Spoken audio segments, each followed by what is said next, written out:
தாங்கள் பேரவைத் தலைவராக ஒருமனதாக தேர்ந்தெடுக்கப்பட்டுள்ளீர்கள்.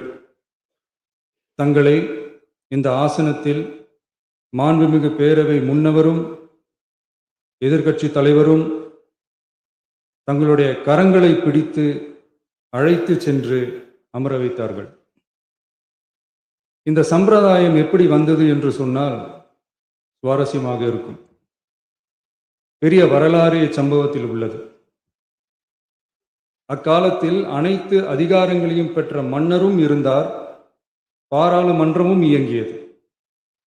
அங்கே மன்னர் ஒரு பணியை செய்ய வேண்டும் என்று விரும்புவார், பாராளுமன்றம் அவருடைய விருப்பத்தை பெரும்பாலும் நிராகரிக்கும்.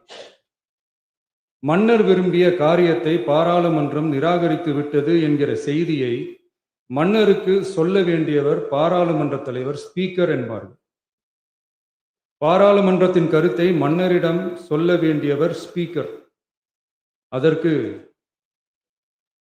துணிவு வேண்டும். சில பணிகளை செய்வதற்குத்தான் பாராளுமன்றத்தின் அனுமதி வேண்டுமே தவிர அந்த ராஜ்யத்தில் உள்ள எந்த பிரஜைக்கும் மரண தண்டனை விதிக்கும் அதிகாரம் மன்னருக்கு உண்டு. தான் விரும்பியதை பாராளுமன்றம் நிராகரித்து விட்டது என்று சொல்லும் ஸ்பீக்கருக்கு மரண தண்டனை விதிக்கும்படி ஆணையிடுவார். தலையை வெட்டி விடுங்கள் என்று ஆணையிடுவார்கள்.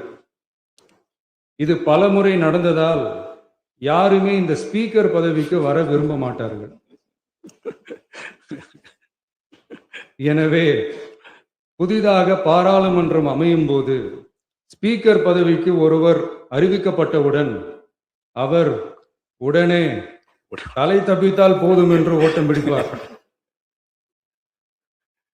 அணை முன்னவரும் எதிர்க்கட்சி தலைவரும் அவரை தடுத்து நிறுத்தி அவர் கைகளை பிடித்து இழுத்து வந்து ஆசனத்தில் அமர வைப்பார்கள்.